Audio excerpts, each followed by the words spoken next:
Hello, hi. How you living? How you feeling? How you doing? Okay, so today I'm talking about a book I've just read. It was quite a fascinating read.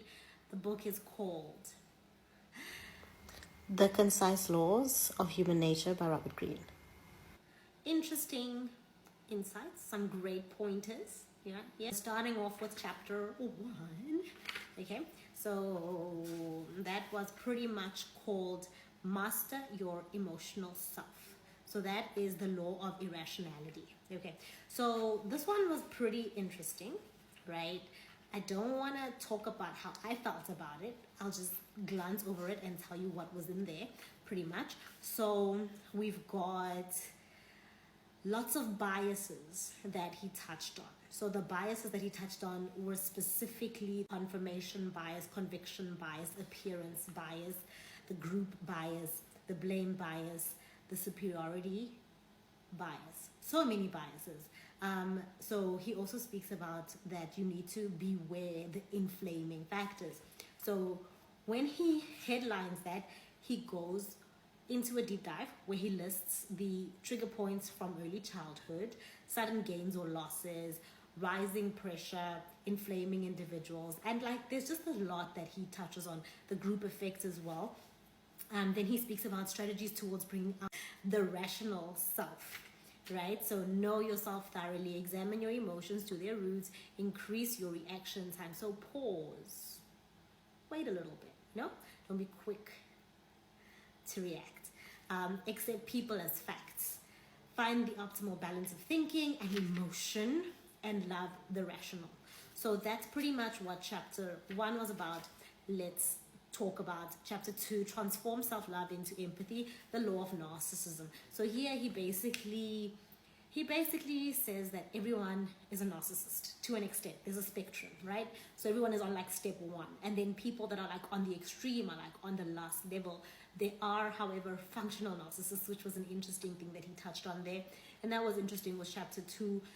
Obviously, the antithesis of narcissism is empathy. He spoke about the empathic attitude, visceral empathy, analytic empathy, empathic skill.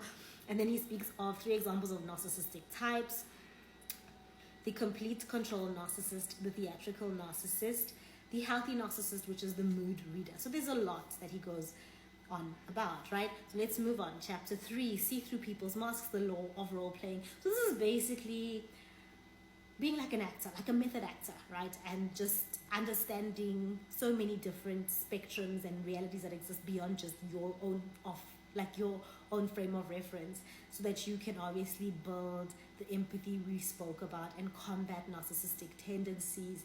And by doing that, you'll be able to understand people so much better, right? That's what this book is about. So you develop your observational skills. He speaks about decoding keys such as dislike or like cues, dominance or submission cues. There's so much. Deception cues and the likes, the art of impression management, mastering the nonverbal cues, because body language is also a language. Be a method actor, adapt to your audience, create the proper first impression, use dramatic effects, project saintly qualities. So this was quite logical and true to an extent, I think. Okay, so then he goes on to saying, determine the strength of people's character. So as you can see, there's a build on here with the themes, right? The law of compulsive behavior. What is compulsive behavior? It is something that we can say is a symptom of a character, right? So it is a symptom of a character, of a person's character. So that it gives you like an idea of like what a person is actually like, right? And this is true even for ourselves, if that makes sense. Okay, so basically, when he spoke about the law of compulsive behavior, he looks at the character signs, toxic types, the hyper-perfectionist, the personalizer, the relentless rebel, the drama magnet, the big talker, the sexualizer, the pampered prince or princess, the pleaser. There are so many, the savior, the easy moralizer. And then he goes into another chapter about the superior character, and he just breaks all of these down piece by piece, chunk by chunk, right? So then he says, become an elusive object of desire, the law of covetousness. So that's to know what to covet, right? So you need to know when to be absent, when to be present, and how to use those to the best of your ability, and how they can become assets if you use them well. They're great tools. Strategies for stimulating desire. Know how and when to withdraw. Create rivalries of desire, right? So you can hear there's a lot of magnetism and like how to become that kind of an individual. Use induction, the supreme desire, and we keep going and we keep building. All right, and then when we move on, he spoke about elevate your perspective, right? So the law of short-sightedness. Pretty much short-sightedness being something that is a complete disaster, right? Because it has unintended consequences, tactical hell, ticker tape fever, and you could get lost in trivia, So the far-sighted human is the one to idealize, pretty much, right?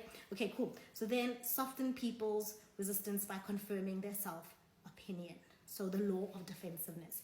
So here, he's basically saying how people play to their strengths is by playing to other people's strengths, right? So you identify and notice people's best traits, their insecurities, and you kind of just like lean in to the areas that they want you to lean into, and not to like exploit the areas that they don't want you invading in, So transform yourself into a deep listener, infect people with the proper mood. So confirm their self-opinion using autonomy, intelligence, goodness, all of those good stuff. Okay, and how do you ally their insecurities? How do you do that, right? You don't use their insecurities against them necessarily. You kind of like work with them, if that makes sense.